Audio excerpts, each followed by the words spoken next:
So may I ask everyone to please stand up before we dive into the Word of God. Hallelujah. Yes, so Father God, hallelujah, Heavenly Father, thank you, Jesus. Thank you, Lord. We come to you now, Lord.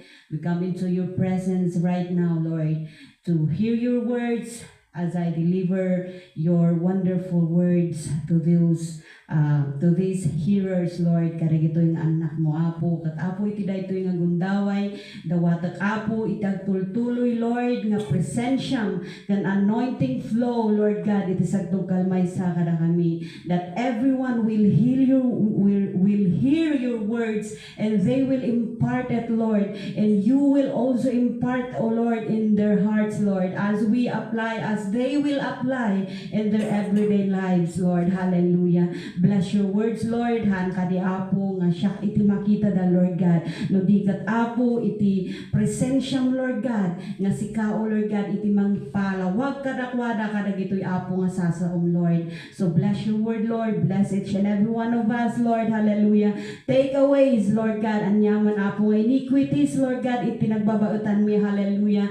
You cast them all out and covered us by the blood of the Lamb, Lord. Anyaman nga destruction, Lord, nga umay Apo iti nagbabautan da. Hallelujah. Sika Apo iti ag-intervene, Lord God, and yes, you will abide, Lord, and you will manifest in the life of each and everyone right now. Hallelujah. Thank you, Father God, and this is all I ask, and to God be all the glory. In Jesus' name we pray. Amen. Amen.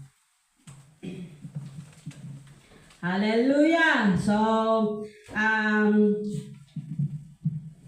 before we dive into the Word of God, damangit man kakabsat, tanungin ko lang sa inyo kung na-experience nyo na ba na mag-imbita ng mga kapatiran dito sa church or sa church na kinabibilangan natin here or in the Philippines. Praise the Lord. Praise God. Praise God. So, i-bless sana ng Panginoon yung mga, i-bless ng Panginoon rather.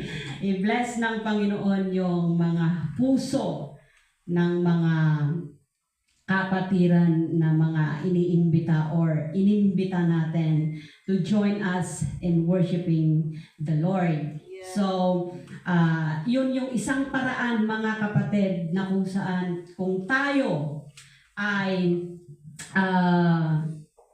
nabubuhay or lumalakad sa Espiritu ng Panginoon, ay magagawa natin yun as we believe, as believers and followers of the Lord.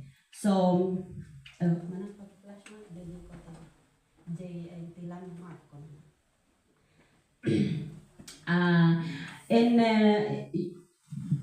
in our verse today, mga kapatid, is napakadaling i-memorize, napakadaling tandaan ang verse na ito sa atin. Na kahit na sinasabi ko lang ngayon, matatandaan natin kasi napakaikli. 2 sentences lang, mga kapatid. Ito ay matatagpuan sa Galatians 5 verse 25. That if we live in the Spirit, let us also walk in the Spirit. So, in the New American Standard Bible, sinasabi doon, if we live by the Spirit, let's follow the Spirit as well. Maraming mga versions, mga kapatid. Marami itong mga versions na kung saan iba yung mga wordings.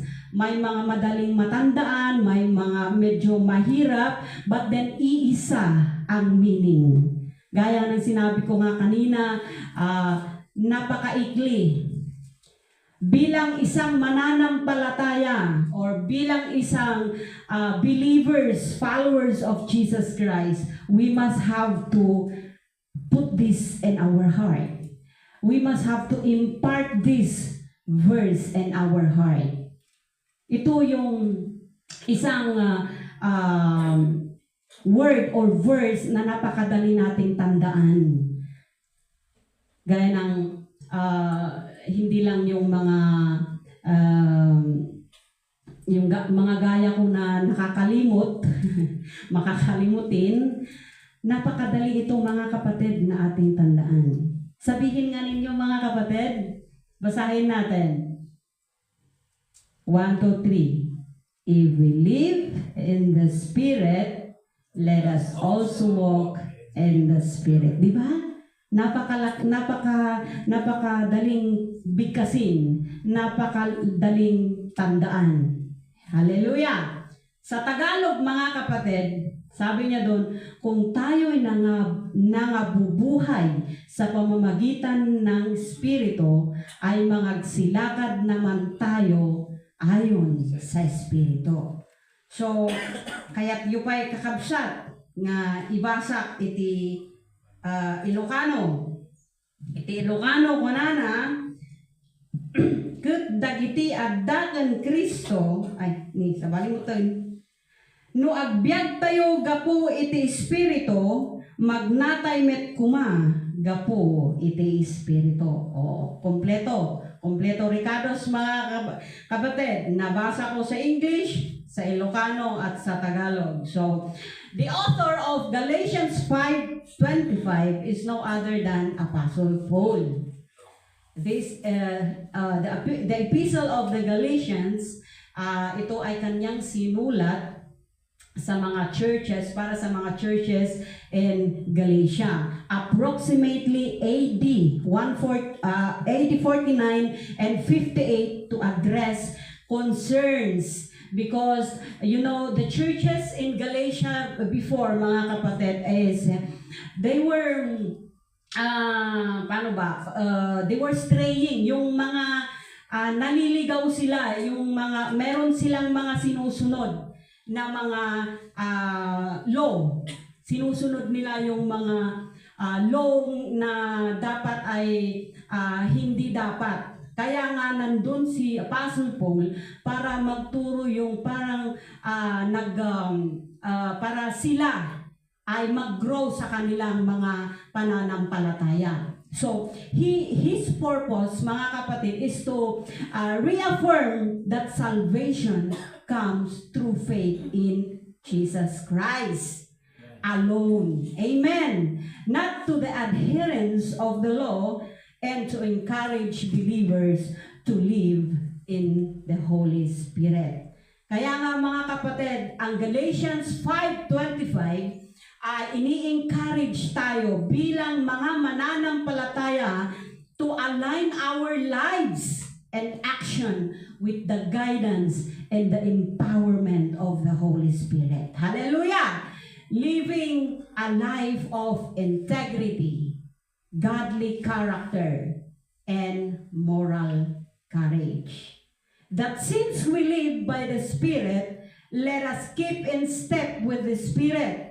This means, mga kapatid, is yung attentive tayo to the Spirit's leading in every aspect of our lives. It means, in every aspect of our lives, yung mga decision natin, yung mga plano natin in our lives, yung mga ginagawa natin, yung mga kung saan tayo pupunta.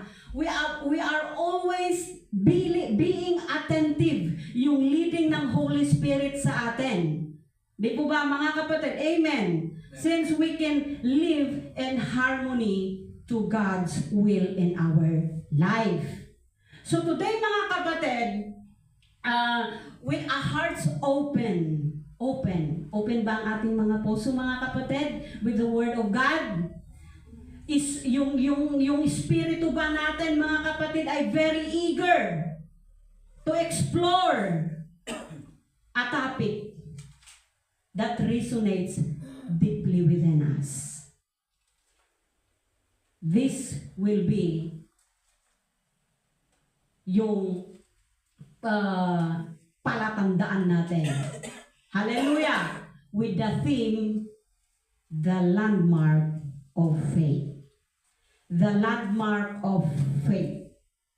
Sa Tagalog, mga kapatid, ang bantayog ng pananampalataya. You know mga kapatid, when I was studying this verse, ano ko kasi, kapag hindi ako yung ginagawa ko, kapag wala akong ginagawa, kapag wala akong assignments, gano'n, wala akong ginagawa na ano, gumagawa ako ng mga preachings. Gustong-gusto ko kasi yung naggagawa ng mga preachings, yung mga tinatitlean ko, yung mga binabasa ko na mga verses. Kaya every time, Pastor will, kung sabihin ni Pastor, oh, ikaw sis Jo yung mag-preach sa Sunday. Every time na sinasabihan niya, I'm always willing to say yes because I know I am ready. Hallelujah! So, last week, ito pa ang ginawa ko. Ginawa ko pa ito. Nung last week, alam nyo last week hindi ako ang nag-preach, but then last week, every time hindi ako naaatasan, I am always eager to study what I am reading in the Bible. Kaya nga, ganun yung sinabi ko, every time the pastor will assign me to preach and to deliver the Word of God, I am always eager and willing to say yes because I know I am ready. So, iyon mga kapatid, yung bilang isang mananampalataya, we have to have the faith. Kasi nananampalataya na tayo mga kapatid. We as a believers. Kaya sabi ko sa Panginoon, Lord, ano kaya yung magandang theme nito? And then when I read further, ay pumasok sa the Holy Spirit guides me. Napakaganda yung sabihin mo ang bantayog ng pananampalataya. Amen. Amen mga kapatid. So, ito ano ba yung landmark mga kapatid? Ano ba yung landmark? Ito yung sa Tagalog ay palatandaan. Monumento, ganon. Yes, amen. So, this is an event, mga kapatid, or discovery marking an important stage or turning point in something. Take note the word turning point.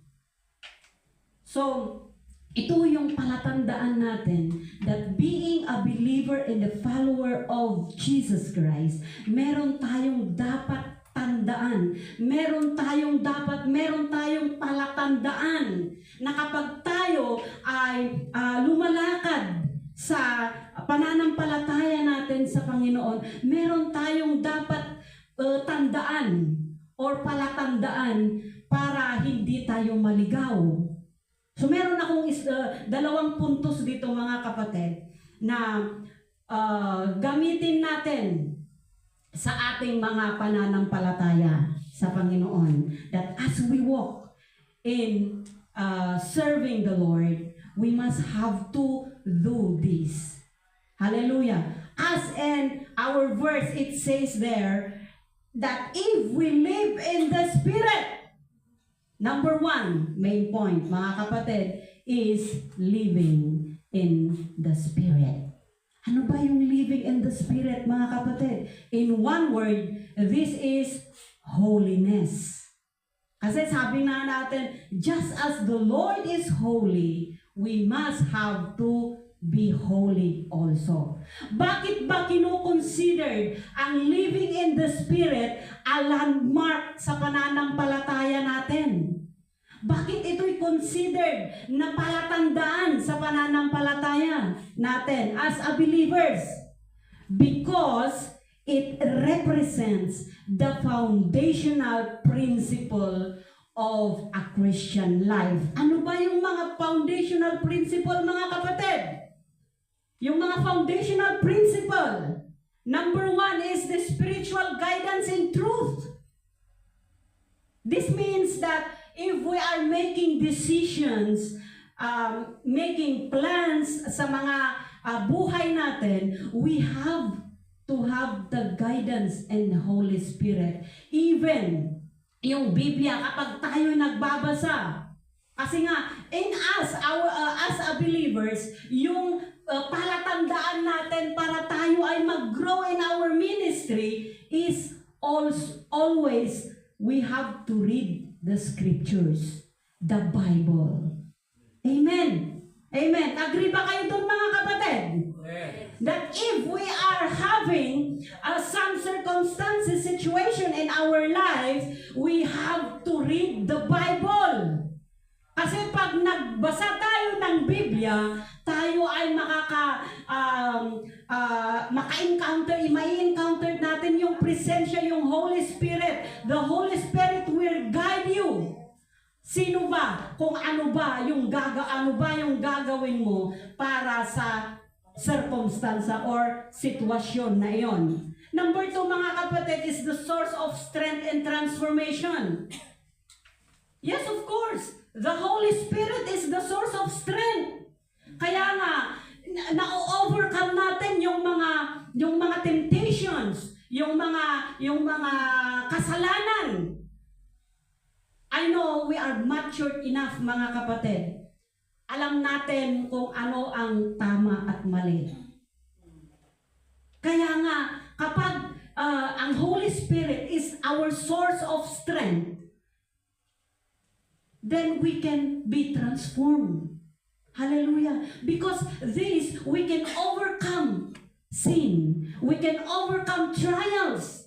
We can overcome fear. We can overcome temptation with the guidance of the Holy Spirit. Amen. Amen, mga kapatid. Number 3, mga kapatid, is the true worship. True worship. Living in the Spirit is the essence of a true worship. Yung daily connection natin sa Panginoon. Not only here in the church, na nagkakaroon tayo ng true worship. We can have the true worship in our daily connection to the Lord.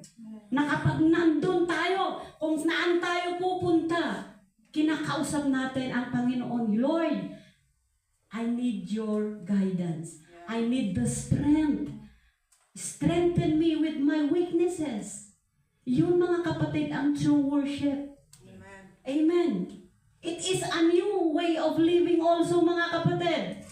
That this approaches elevates life beyond natural experience as it based on a direct relationship with God. Kaya nga nang napagpag-aralan natin, we have the intimacy of the Lord. Hallelujah! Because it is ultimately the expression. A new way of living is the ultimate way of expression. Yung sa 1 Corinthians, mga kapatid, I don't know where is that verse, but I know that it is in the 1 Corinthians. It says there, but we are living in faith and not by sight. Hallelujah! So this is also a guarantee of eternal life. For us believers, mga kapatid, the Holy Spirit is the guarantee of eternal life, making this way of living a central part of our hope and our future. Amen, mga kapatid. So it is, by living in the Spirit, always refers to the new birth, where the Holy Spirit indwells in you as a believer. Hallelujah! Because this will describes the states of a believer's salvation. Hallelujah! So, kasi kapag tayo ay namuhay sa banal na espiritu ng Panginoon, then we belong to the Lord.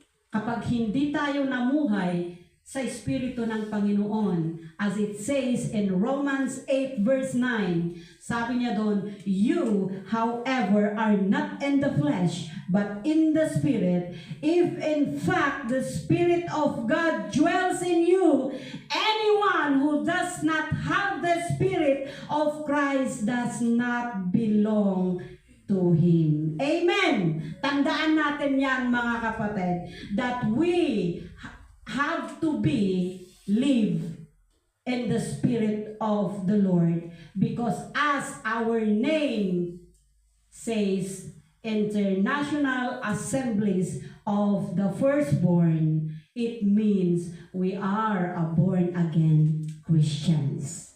Amen.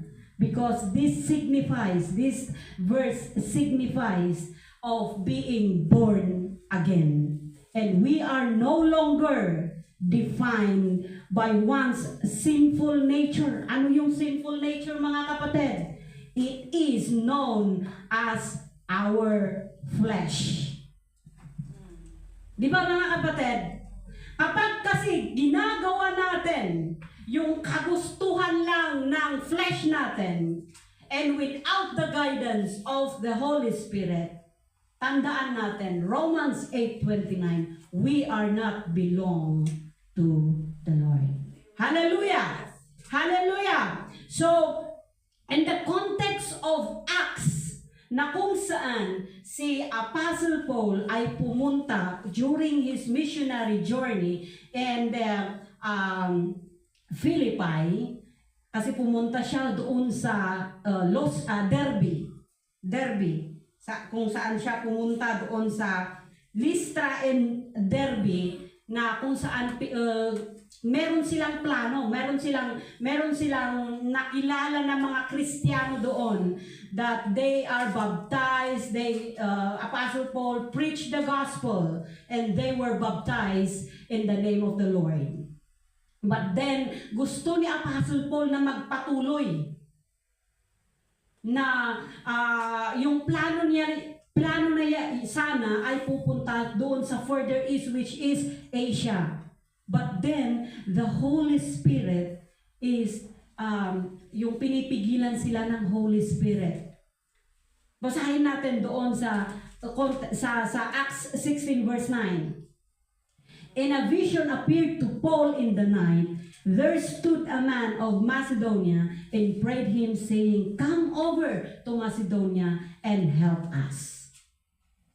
So, this is as you live in the Spirit. Paul, because all the missionary journeys of Paul, kapag binasa natin ang Acts, is yung pag-guide ng Panginoon, yung Espiritu ng Panginoon sa kay Apostle Paul. Saan siya pupunta, and every place he is going, and every place that he is preaching, the Holy Spirit is intervening in the life of Paul.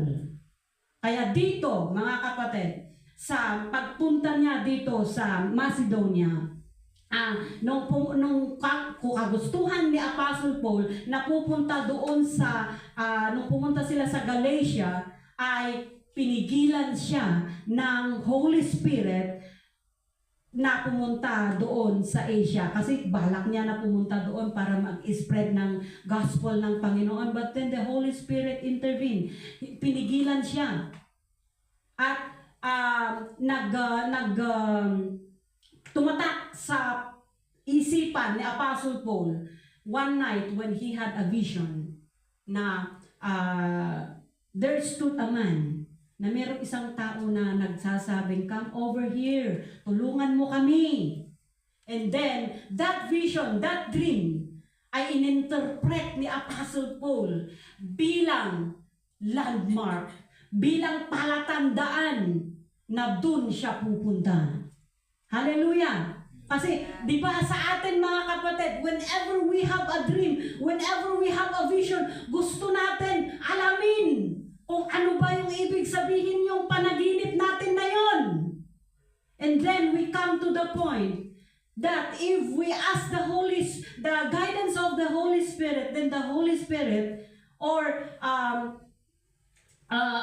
meron siyang gagamitin, the Holy Spirit will use someone, something, to interpret, for you to understand your vision, for you to understand your dream. Hallelujah. Ganito yung nangyari kay Apostle Paul. It is a divine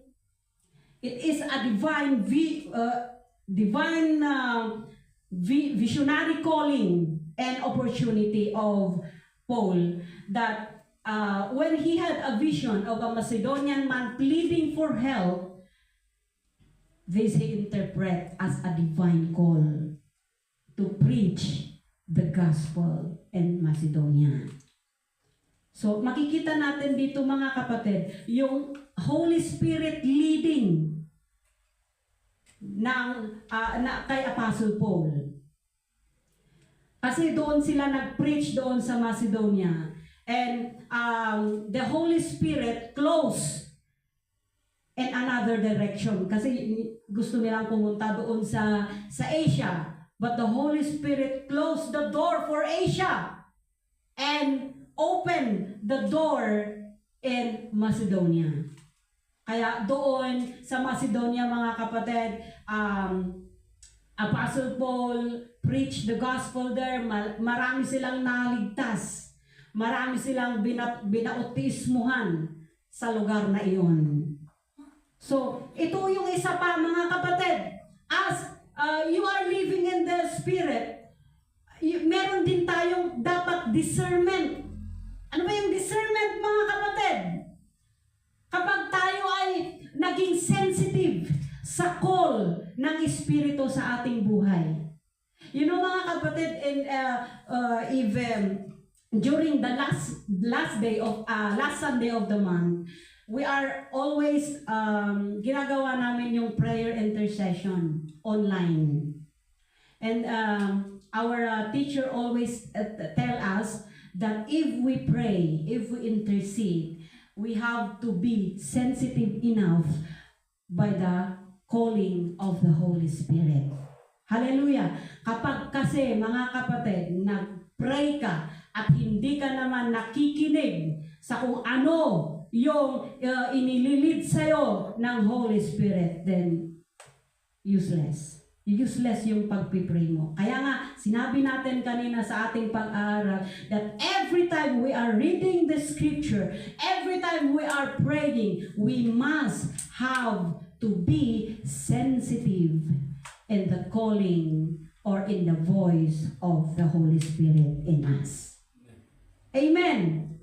As it says in Romans 12 verse 2, do not be conformed to this world, but be transformed by the renewal of your mind, that by testing you may discern what is the will of God, what is good and acceptable and perfect. Hallelujah! So, Christians, you as a believer should not follow the patterns of the world, but instead, you will undergo a deep inner change of renewing your mind, which is enable us to understand, mga kapatid, and live according to the will of God in our life. Amen. Amen, mga kapatid.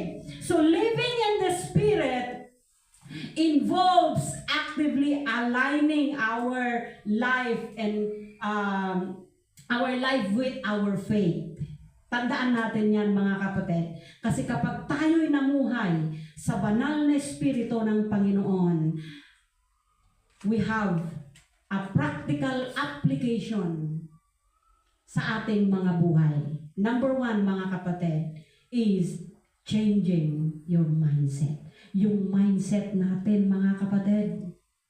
Set your mind on spiritual things instead of worldly ones. Set your mind on godly things instead of chismis. Hallelujah! Amen mga kapatid. That when we are facing difficulties, situations in our life, focus on God's character and promises. Amen! Amen po ba mga kapatid? As it says, mababasa natin doon sa Galatians 5:10. Ano ba ang sinabi doon sa Galatians 5:10? Gusto kong Gusto kong basahin sa Ilocano, mga kapatid, kasi sorry, Ilocano yung nadampot ko na aking Biblia. So it says there in 10, sabi na doon,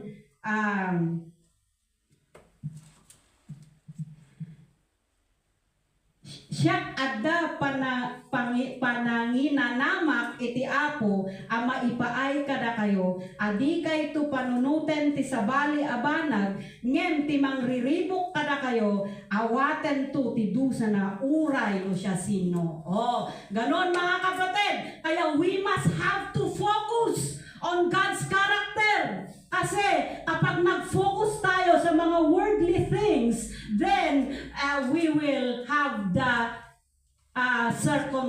yung consequences sa ating buhay. As a believer, tandaan natin yan, mga kapatid. So, we have to change our mindset. Kaya nga turning point, mga kapatid. Kapag yung turning point kasi, ang ibig sabihin nun ay you will change direction. Alam natin na masama yun. Ay, pupunta ako doon kasi yun ang nililid sa akin ng Holy Spirit.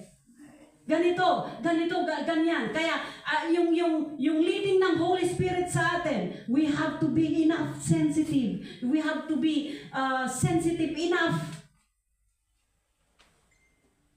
to the leading of the Holy Spirit sa ating buhay. Number 2, practical application of us living in the Spirit, mga kapatid, is resisting sinful desires o yung behavior natin, mga kapatid. Hallelujah! Rejecting sin and choosing holiness. Amen. This includes, mga kapatid, yung habits natin, yung old habits natin na napupunta tayo sa new habits natin. This is the Spirit-filled way of life. Hallelujah! Na kung sino man tayo noon, dapat ay pupunta tayo sa magre-renew tayo. Kung sino man tayo noon, dapat hindi same level. Dapat ay mag-grow tayo. Amen. Hallelujah! Hallelujah! So, we must have to reject sin. Kung ano man yung ginagawa natin noon na hindi kaaya-aya, na alam natin hindi kaaya-aya sa paningin ng Diyos, we must have to reject it. Yes. And choose holiness. Hallelujah! Kapag tayo ay na mahilig sa pamamasyal, every Sunday, dapat ay pupunta tayo dito sa church. First priority natin yung church. Amen. Yes. Para tayo magpasalamat at magsamba sa Panginoon na hindi nahantay ukot din noon yan at aramidon tayo data every time. Every Sunday that is coming. Ay hanak nga pan makigimong.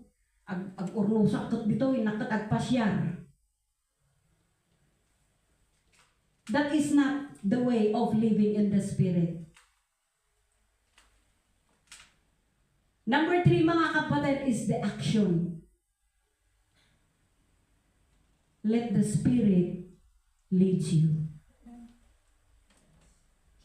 And, ano yung gagawin natin? Kapag nililid tayo ng Holy Spirit, we have to cooperate.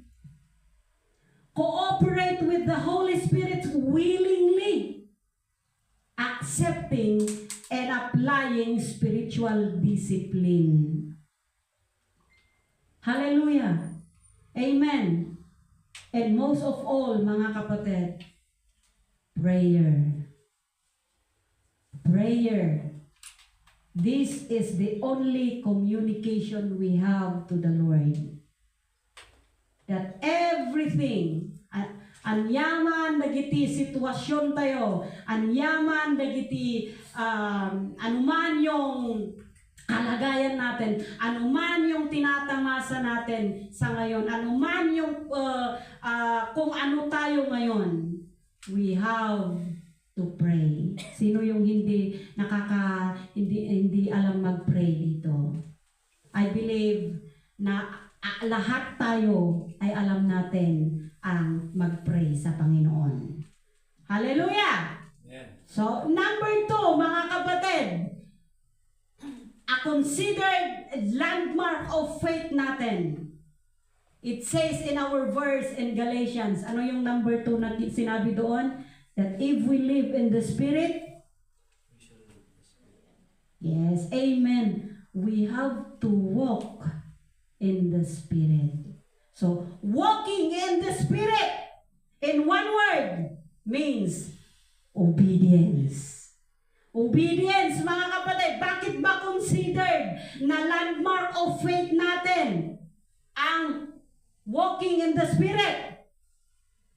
Because it represents the active daily guidance of the Holy Spirit in a believer's life. Hallelujah! Walking in step with the Spirit implies a continuous active alignment with the guidance and influence of the Holy Spirit. Ayun nga, gaya ng sinabi ko kanina, mga kapatid. It is where we are being transformed when we are living and also we are walking in the Spirit. So it involves consistently focusing on spiritual matters, mga kapatid, rather the desires of our flesh. Amen. So, in the context of Acts, after Paul and Silas were publicly beaten and imprisoned in Philippi, kasi nga, nung nag-preach si Apostle Paul doon sa Macedonia, ay merong isang babae na yung naluganan, kung natayo ito Ilocano, naluganan iti demon possess. Oh, nasaniban, wan. Sursurutan at sinusunod palagi ng babaeng ito, si Apostle Paul, na sinasabing, ito yung mga tao na nagpapahiwatig ng kaligtasan. Kaya nga sabi, na, nung dinauman ni Apostle Paul, ang yating kastana, ni-rebuke na. He rebuke, and the Holy Spirit, yung pinmanaw di Holy Spirit, nga pinmanaw di Espiritu, pinmanaw di Espiritu nga nakalugan kundi di nga babae. But then, ada iti consequences na ajay kada Apostle Paul. Idi pinmanaw di di nga Espiritu, kat di di amo na di di nga babae, naawananan iti prophet. Kasi di pagportaan da gamin da di di kakabsat. Di ba nowadays we are experiencing or encountering like this, especially in one nagijay mamadto nagijay that siyempre di ba baybayad dan mapandaag pa kwa. Oh yeah, so naawanan dan iti prophet. So nag-aramid dan iti istorya that these missionaries, Silas and Paul, handan nga anapandan in report. Iso nga nabalod dan the Paul and Silas. But then, when Paul and Silas were in prison, when they are now in the prison, yung hindi sila nagmukmuk, ay handa nga kasjay, apay ngay, handa nga nagmukmuk, no dikat di nagpray da. They are asking and praying and singing hymns in the midnight. And the prisoners there also listening to them. Then, suddenly, a massive earthquake came. And all the prisons opened. And yung leader ng prisons na yon ay yung natakot siya. Kasi nga ang pagkakaalam niya ay tumakas lahat ng mga bilanggo at siya ang masisisi. Kaya ano ang ginawa niya? he attempted suicide, yung magsusuicide na sana siya. But then, mga kapatid, pinigilan siya ni Apostle Paul. Huwag mong gawin iyan! Nandito pa kami. So, the next morning, the magistrate ordered them to release, but Paul insisted they publicly apologize through their status as a Roman citizens, which they did. Paul and Silas departed after encouraging the local believers. Kitaan tayo kakabsat. Tignan natin yung context ng Acts 16 verse 25. Sabi niya doon, and at midnight, Paul and Silas prayed and sang praises unto God, and the prisoners heard them. Yun know, mga kapatid, meron akong illustration. When I was in Rhodos, yung nung nagtatrabaho ako doon sa Rhodos, I experienced a lot of paghihirap. Naranasan ko yung parang matrato na parang animal. Naranasan ko yung magtrabaho na kaslanwang. Narigat, tisasaada. But then, the Lord is always there with me. Nung nandito pa ang aking biyanan, yung pinakamamahal kong biyanan, nandito nagtatrabaho pa dito sa Athens. Sinasabi niya sa akin that every time, kasi agpulpulo nga kanya na, nagsusumbong ako palagi sa kanya, Nay, ganito. Bakit kasi, nahihirapan na ako. Umiiyak ako sa kanya. And every time we are talking in the telephone, nahihirapan ako. Pros hirap yung sinasabi ko sa kanya. Kasi yung mga tao kasi na nandun sa environment ko talagang pinahihirapan ako. Kaya nga, sabi ng aking biyanan, every time na makaramdam ka ng ganyan, kasto iti kantaen, kuna na, amuyo di kanta tayo, iti ubin tayo, kakapsat. Kuna na, ni Diablo pinalugda, Jesus in latsot na, kantaen dayta, kuna na ni katuganga. My mother-in-law. So I applied it also in that situation. Alam niyo mga kapatid, nakakapagpagaan ng damdamin. Na kahit I am not yet in the ministry in that moment, in that time, na marikriknak dijay presence ti Espiritu kanya. Every time nga kanta daytoy nga kanta. Every time that I will sing this song, I am feeling the presence of God. Yung parang maglumagaan jay marikriknak nga dagsen. Biruin ninyo mga kapatid. Kaya nga tayo bilang mga believers and followers of Jesus Christ, kumanta tayo. I remember one time, sabi ni Sister Sally, sige, magkantahan tayo dito. Malay ninyo, yung mga neighborhood na nakakarinig sa atin, pupunta dito. And we are appealing on that. Hallelujah! Yes. Hallelujah! Kaya nga tayo ay magpatuloy. Kumanta tayo para sa Panginoon. Bayang ditan, oray no anyati ko pa, oray no sinturado katanon anyatan. The most important is your true commitment to the Lord, your heart. Kasi kaya nga bilang tayo ay dapat ay hindi lang sa church tayo nagdi-disciple, kundi doon din sa labas kung ano yung makakakilala natin o kung hindi yung hindi nakakakilala sa atin. Kasi one time, meron ding isang sitwasyon, nasa bus ako mga kapatid. I am, yung nakikinig ako ng audio sermon doon sa YouTube. And yung kaabay ko, yung tao, hindi ko kilala iyon. So, what is that you are watching? Sabi niya. Kasi yung pinapanood ko kasi yung talagang action pa eh. Kaya sinabi niya, what are those you are watching? Inalis ko yung Bluetooth ko. Okay. So let me also watch this sometimes on YouTube. What is the title of that sermon? What is the title of that song? Sinasabi niya. So ayun, he opened also his phone and he watches also. Ganon mga kapatid. By being these simple things, ay marami tayong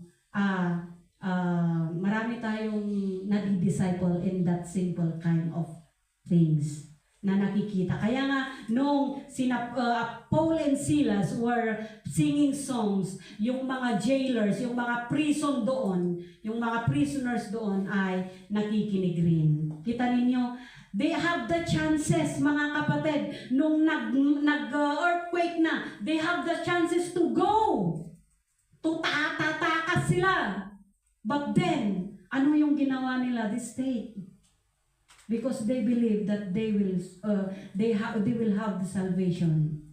Kasi nga, nakinig sila sa mga kanta na kinakanta ni na Apostle Paul at that time. So this is faith, mga kapatid. Faith in crisis and God's power. This is faith, in adversity. That despite being in prison, in facing potential death, Paul and Silas are praying and singing hymns to God. Ganon din dapat, mga kapatid, yung gawin natin. Praise in times of adversities.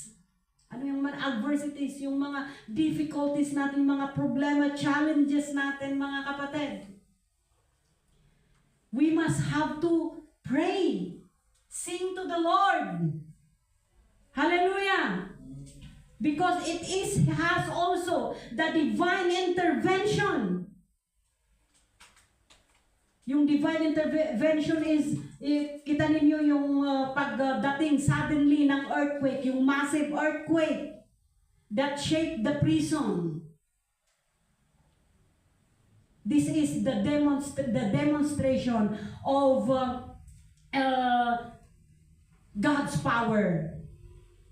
Hallelujah. Meron tayong salvation ng yung gwardiya ng prison na yon. Kasi nga sa takot niya, gusto niyang magpakamatay at pinigilan siya ni Apostle Paul. And then, tinanong niya kung ano ba ang gagawin niya para siya ay maligtas. Ganun, mga kapatid. Amen. Hallelujah. Hindi lang siya ang naligtas, mga kapatid, sa pagkakataong yun, yung gwardiya na yun, kundi pati ang buong pamilya niya. Hallelujah. So, meron akong mga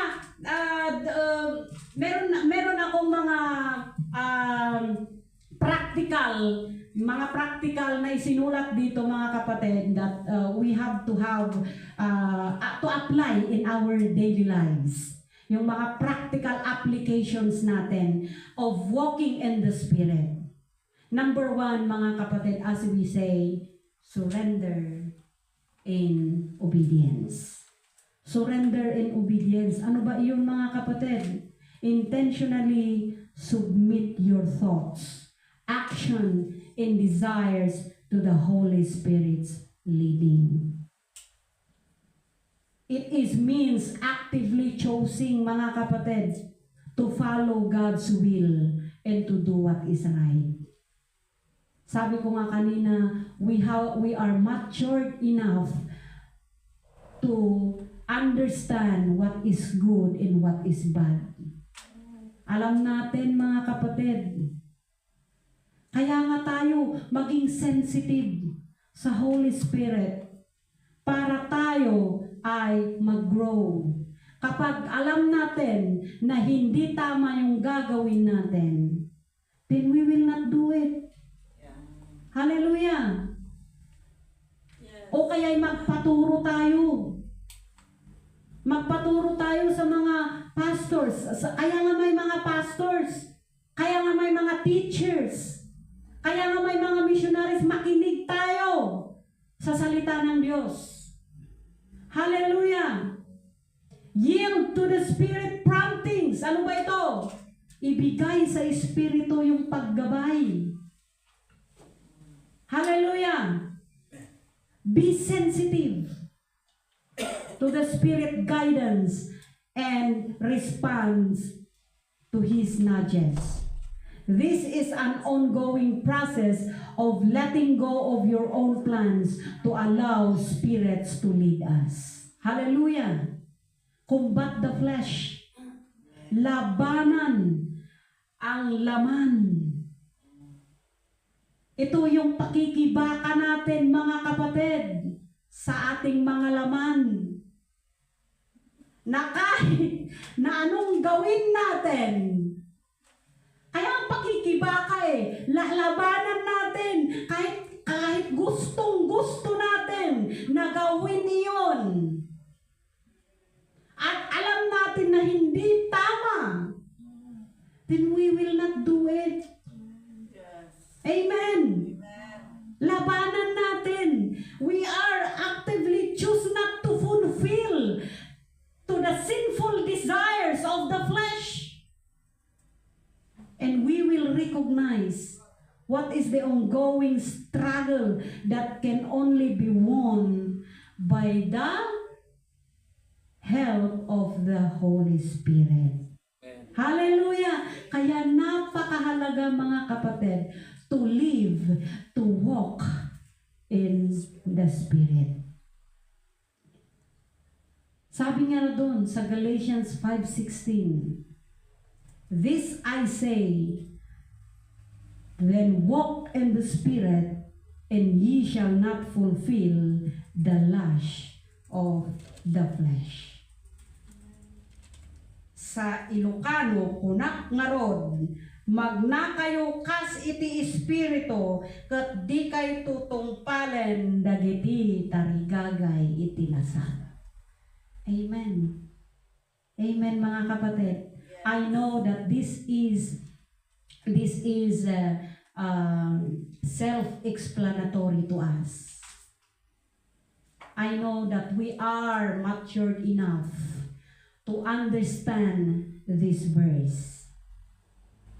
That when we are living and when we are walking in the Spirit, we should not fulfill the lust of the flesh. But then, sabi niya doon sa Galatians 5:22, but the fruit of the Spirit is love, joy, peace, long-suffering, gentleness, goodness, and of course, faith.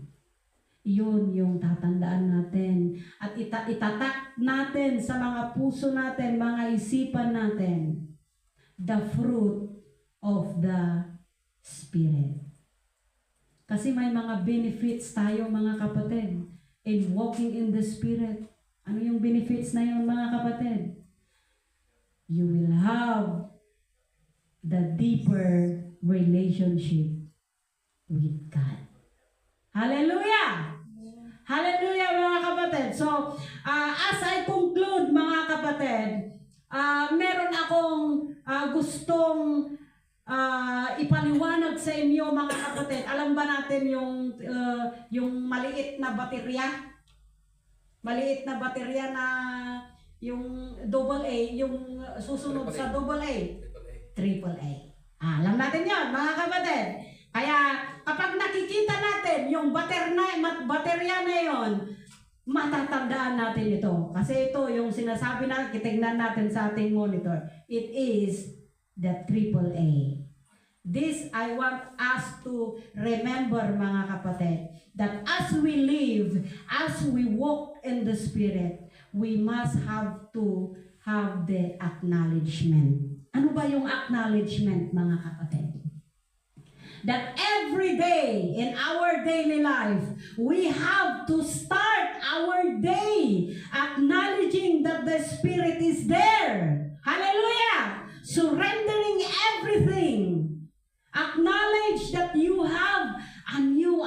identity in Christ. Kaya dapat tayo, whenever tayong lalabas tayo sa boarding house natin, we should acknowledge the presence of the Holy Spirit to guide us. Surrender everything to the Lord. Ano man ang mangyari, ano man yung ma-encounter natin sa daan, we have the assurance, mga kapatid, that the Holy Spirit is leading us. The Holy Spirit is there with us. Hallelujah! Amen, mga kapatid! Acknowledgement. So, number 2, attention. We have to pray. We have to listen. We have to journal or pay attention and be sensitive to the voice, to the call, to the leading of the Holy Spirit. Amen. Attention, mga kapatid. Tandaan natin yan. And, of course, the last, action. Ano yung action, mga kapatid? Of course, if you are living, if you are walking in the Spirit, you have to do the action. What is that action? To trust Him. To trust Him and follow where He leads. This means the courage to walk. Hallelujah! We have to be bold enough. We have to have the boldness para tayo ay mag-grow sa ating pananampalataya sa Panginoon. As it says, we have to have the landmark. Ito yung mga palatandaan natin, mga kapatid, sa pananampalataya sa Panginoon. Hallelujah! As Joyce Meyer said, nandun sa monitor natin, no matter, ito yung challenge ko, mga kapatid, no matter what has happened to you in the past or what is going on in your life right now, it has no power to keep you from having an amazingly good future if you will walk by faith in God. God loves you. He wants you to live with victory over sin so you can possess His promises for your life today. It is very clear, mga kapatid, that no matter what is happening to us, no matter what is going on, especially in our ministry right now, mga kapatid, nakakalungkot man. I'm sorry, but I'm too emotional with this. Nakakalungkot man na meron tayong mga kapatiran na in everything, sinusunod nila yung mga kagustuhan nila. But then, if we are walking by faith in the Lord, we can amazingly have the future in serving Him. Hallelujah. Let us always remember that God loves us. God loves us, and He wants us to live with victory in our life. Kaya nga, mga kapatid, yung challenge natin ngayon ay we have to commit to being people who walk in the Spirit. Let our faith be a landmark that not only guides us, mga kapatid, but also illuminates the way for others. Let us pray for an outpouring of the Holy Spirit in our lives. Enabling us, mga kapatid, to embody the love of Christ in our action and words. So, brothers and sisters, may we rise each day with renewed faith, ready to walk in the Spirit, and let our lives be a testament to the goodness of God. Amen. Amen po ba, mga kapatid? Let us not just live only in the Spirit, but let us also walk in the Spirit, marking the path for those who will follow the Lord. Amen. Amen po ba mga kapatid? So, let us always remember this, that no matter what we are now, no matter what we're be going through, let us have the landmark of our faith, which is Jesus Christ. That He died on the cross just to save us. Just for us. Yun yung isang landmark natin, mga kapatid. Kaya nga tayo nagkakaroon every month ng Santa Cena. Because we are doing this for the remembrance na ipinaalala ng Panginoon sa atin kung paano niya tayo niligtas. Hallelujah. So let us not just live in the Spirit, but also we have to walk in the Spirit. So, ito yung, this is the Word of God, and I know that you are all blessed with this. And let the Holy Spirit will guide us through this. Thank you for listening, and God bless.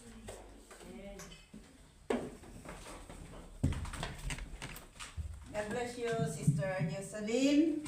Wow, landmark of our faith. Mga kapatid, it reminds me, do you know that